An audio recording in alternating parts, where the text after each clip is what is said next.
You're listening to the Unconditional Podcast. I'm Yvette, the mom. And I'm Emma, the daughter. There are 170 million of us, daughters of all ages. We spread across the country navigating our lives, love, jobs, and everything in between. And we're here to talk about all of that. It won't always be easy, agreeable, or even sexy, but it is always certainly unconditional. And we're here. There's no other way to start because we have an intro now. Okay. We just start talking. We can just start talking.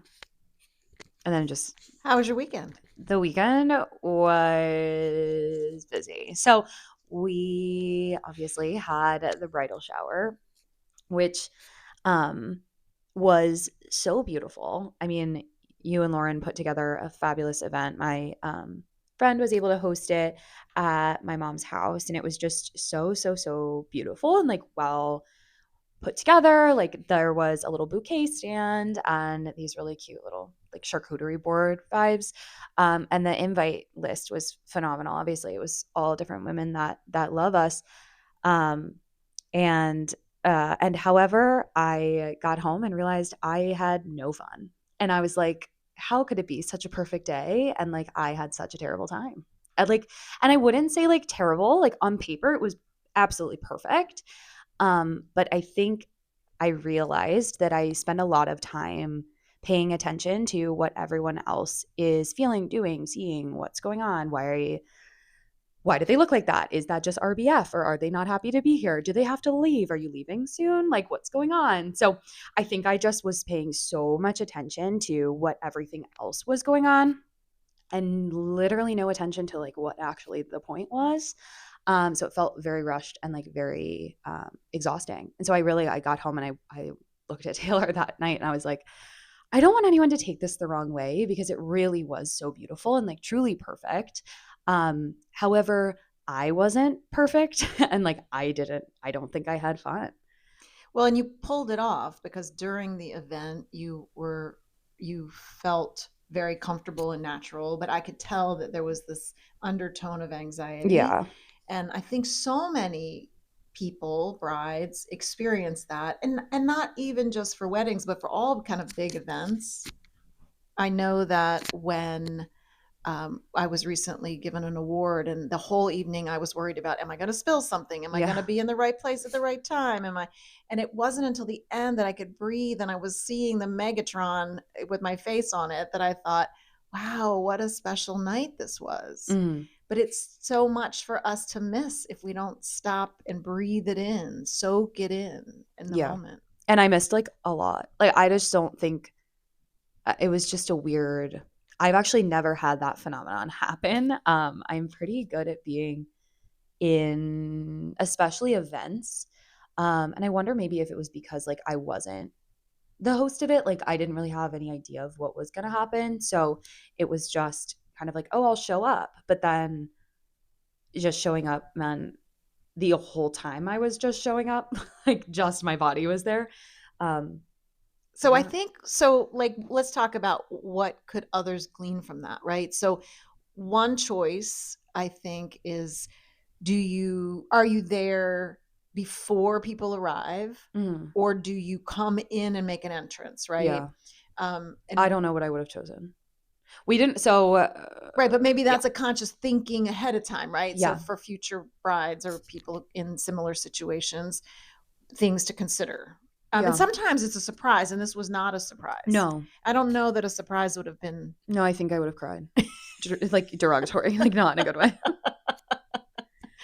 But great that you figured this out before the wedding, right? That's what I was saying. Yeah, I was saying to my friend, I was like, what I learned, and maybe this is what bridal showers are for, is what not to do, like how not to feel. And a lot of it is, am I paying too much attention to like if other people are having a good time or do they have the food that they need, dietary restrictions or like the right friends at the table? Like, I don't know. The whole thing was very heavy on the heart, more than I had ever kind of expected. But yeah, I think really what a bridal shower did for me was teach me, in addition to, wow, we're so loved and I get to spend all of this time with like extra couple hours with these 20 women who will also obviously be at the wedding. In addition to that kind of like appetizer to the wedding, it was more so a lesson for the wedding. And life. Yeah. Someone said they were like, just put on horse blinders like the whole wedding and then maybe the rest of your life. like horse blinders forever. Because I feel like at this point, I believe in the way that I like handle myself and the way that I stand up and like the way that I speak and the way that I act in my friendships. So like really what else do I need other than trust in myself? So I can kind of just close my eyes and keep rolling Yes. right now. Yes. But yeah. So well, it was a beautiful day. It was and gorgeous. You were surrounded by love. And it was perfect. Yes, it was a good combination of people.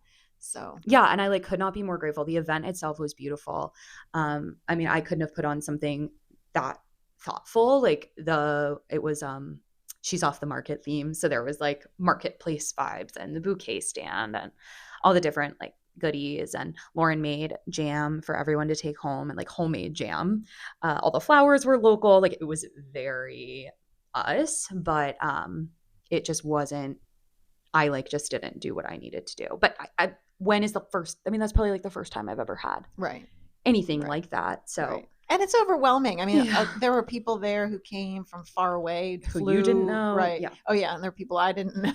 There were people I'm just kidding. I knew everyone, but it was close to not knowing them. So yeah, but yeah, we, all in all, super grateful for it. Really glad that people were able to come and enjoyed it. And I'm glad it seemed like I enjoyed it. Yes. And it was a spectacular weather day. So we got lucky. In August in Maryland, it's not always so beautiful, but it was like a September day. Yeah, it was good. It was good.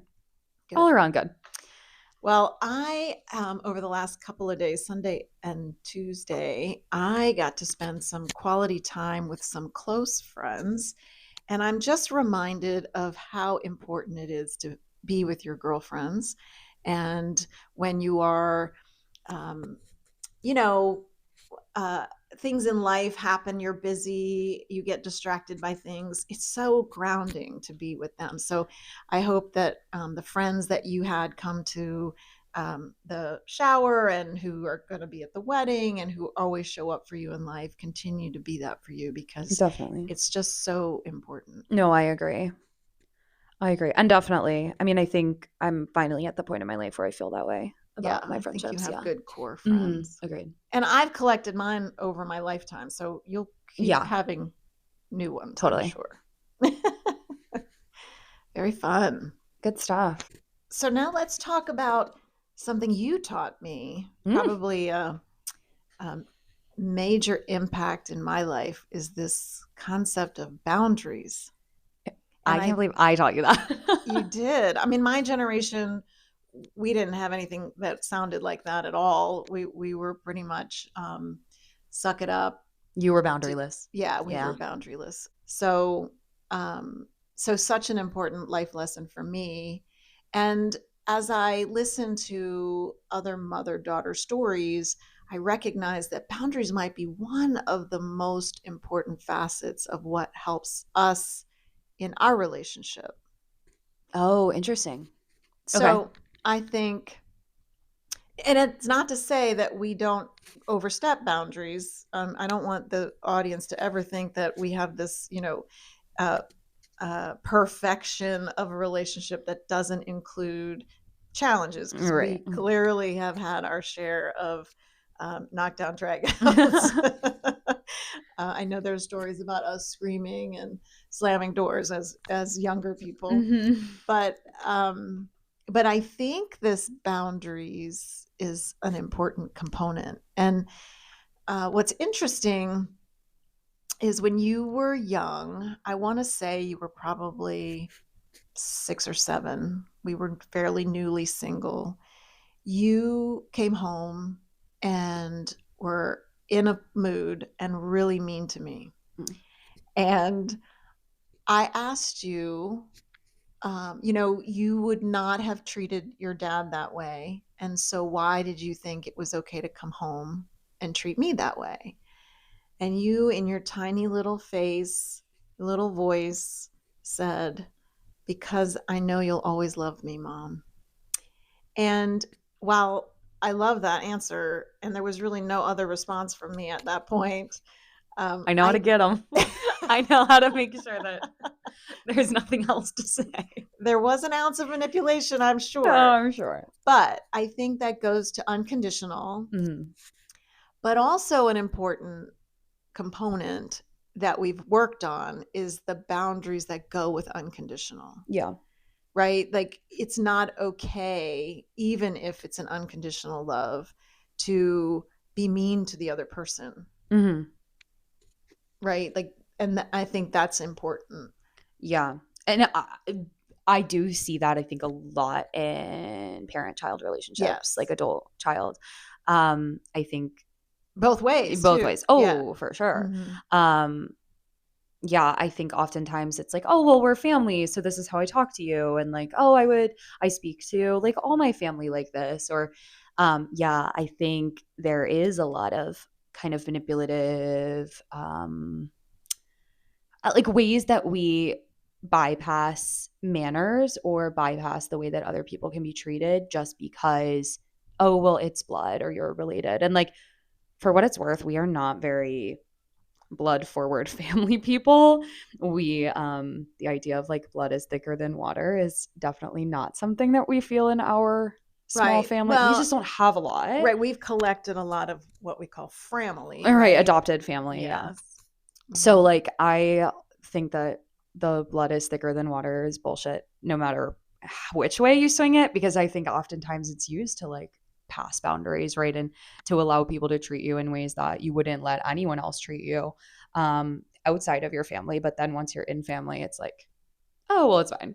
Right. No. And I think that the responsibility of that is both sides, Yeah, right? I agree. Like, it's not okay to mistreat family members, but it's also not okay to accept that treatment, right? I believe strongly that we allow people to treat us the way we're being treated. So we have to make a choice about what we will do, right? I feel really strongly that we can't change others, we can change ourselves. So it's important that we take ownership of that if we feel like we're being mistreated, or if we feel like we are mistreating others. Yeah. We need to change our behaviors and set up those boundaries and clarify what those boundaries are. So how do you tell someone what their boundaries are? So I actually have felt differently about this in the recent time. Oh, I'm glad I asked. Yeah. Now I'm curious. Well, okay. So I believe, okay, so I was heavily therapized as a child because of the divorce. I think we just got me into therapy really early. And because of that, I was kind of on like the forefront of the therapy language wave. I think that's why maybe I talked about boundaries with you earlier than maybe you had heard of them, because they really weren't pop culture when I was a kid. But I was talking about them. And it was like the first wave of the gaslighting terminology. Like, there was a whole lot, people pleasing, all of those that have now become like normal words in society. They weren't really typical concepts in like when I was a kid in the early 2000s. And so, and like tens. But yeah, so moving forward from that, I think before I felt like it was, oh, well, you have to say your whole piece and like nothing but your truth, and really like kind of let it all out. And I think oftentimes that came across in kind of a condescending way. I think it can easily, like, a lot of therapy talk can seem really condescending and like unnatural and impersonal. And I think to have boundaries, you need to have a level of respect and like B, love for that person. And when you put up that huge wall of like the therapy talk, I think oftentimes it can be isolating for the other person. So I now actually don't really, I mean, I feel like my frontal lobe just developed. And I think that, like, right around when that happened, I'm 26. No, literally. Everything changed when my frontal lobe developed. I was telling a 23-year-old, I was like, girl, just wait. Just wait. You got it, honey. Just hold on. It'll develop and everything will be different. But it's now I feel like the boundaries are in the way that I carry myself. Like, I actually don't even know that I would say them at this point. So let me tell a story. I had a family member who was pretty invested in alcohol and had a lot of challenges with communicating with me when they were intoxicated. And without being like, you're gaslighting, you're like all of this therapy stuff, without even saying the word boundaries, I said, look, my rule for you from here on out is that you will not communicate with me when you are in this state. And if that means you no longer communicate with me, then that is your choice and has nothing to do with me, period, done. Done. The next week, this person was in AA and has now been leading AA meetings for at least a year, if not two. So that, all that to say, do I think that I was like the impetus to the peak of it all? Probably not. Like there was probably a lot of things that added up.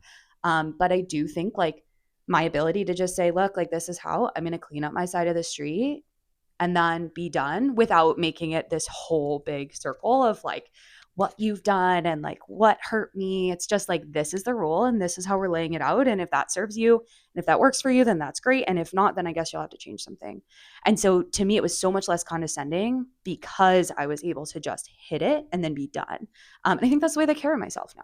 Well, I think that goes to the idea that you can't change others too, Yeah. right? Like you can only change yourself. Right. And that's where the boundaries come from. Like maybe the boundaries have nothing to do with the other person. Right. Like really, realistically, they don't. Right. I mean, my story is a lot more minor than that, but my husband is a workaholic and he would come home late, and we were a new family with you, me, and him. And he would be late and we would be eating dinner at like 8:30, 9 o'clock at night. And you were, 14 years old. And I'm like, I cannot feed my young child at maybe 12, whatever age you were. Yeah. And so, I finally said, I'm not going to argue about this anymore. We are having dinner at the table at 6:30 and you are welcome to join us, or I will save you leftovers. They'll be in the refrigerator. Yeah. To this day, he's home at 6:30 for dinner. And I have not lived there in a long time. Right. You've been gone for 9 years now.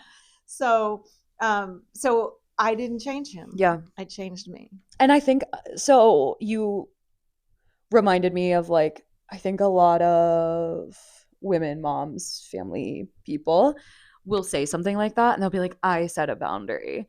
And then the next day dinner's at 8. You know what I mean? Right. You got to stick You have with to what stick you with say. it. Right. I mean, that goes with all parenting, right? You Yeah. can't threaten and not do. Well, you'd be surprised how often that happens. I know. I feel like that's a really standard thing that happens. I think it's hard.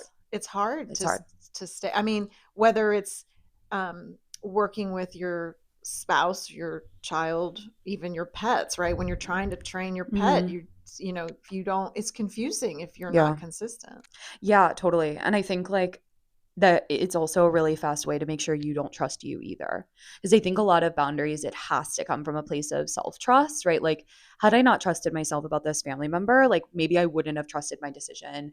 Maybe I would have second-guessed it, right? But being able to trust, like, no, this is really how I feel, and I think this is a good way to approach it, made it easier for me to make that call. Now, if you don't necessarily trust your choice, right? You're like, well, maybe 8's better dinner because, and you like turn it around on yourself, then maybe you have a bigger challenge that someone doesn't mean to pass a boundary. You're just kind of letting them, and they're taking maybe what is it called? Like when you unintentional. Mm-hmm. They're taking unintentional advantage of that situation. You know what I mean? Yeah, for sure. Yeah. I mean, so much of life is not intentional. So many people go through life with, not intentionally, just kind of drift through until one day, they wake up and it's not what they wanted. Right. Mm-hmm. I think I have projected a very intentional life, especially in the last several decades. So I think that's one of the messages that I would share is so important, is to be intentional. Most big decisions can't just be on a whim. Right. It has to be. I disagree. it can't be on a whim if you don't have intention behind it. Right. I like Yeah. spontaneous. I'm all about that. But there's got some, if you've set your life up Mhm. with intention, then you have room to be Yeah, spontaneous. totally. I mean, I think that's the control of it all, right? Like if you have your side, I always say, like, I keep my side of the street clean, right? Like I apologize for what I want to apologize for. I set the boundaries where I need to. And I know exactly how my side of the street is lit and what the Halloween decor is. And I like know exactly kind of what's going on and how I want it to be.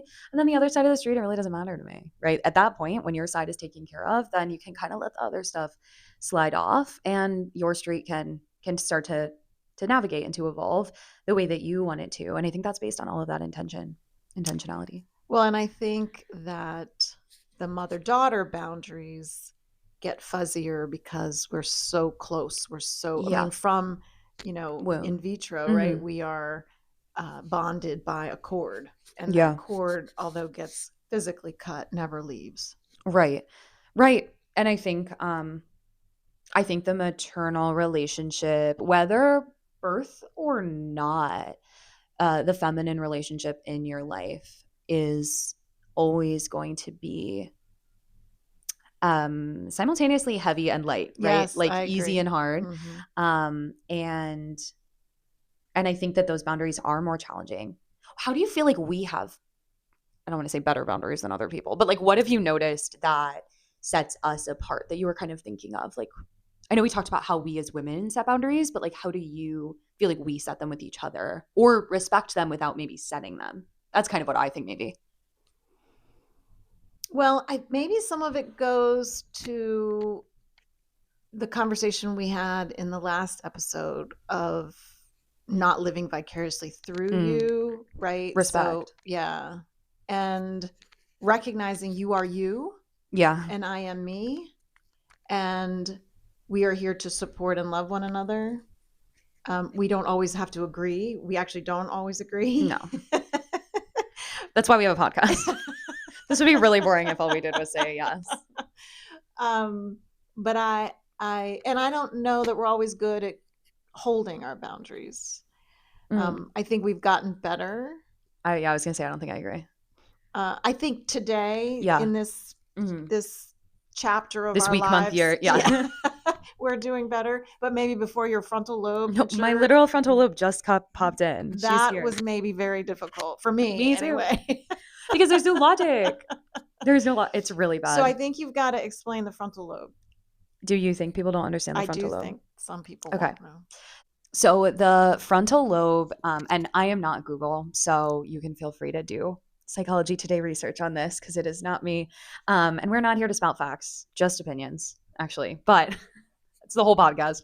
However, it is all about kind of the theory behind it, I guess, is that your frontal lobe develops as women around 25 years old. And it's when you are able to kind of settle into your choices, you're able to make more clear choices.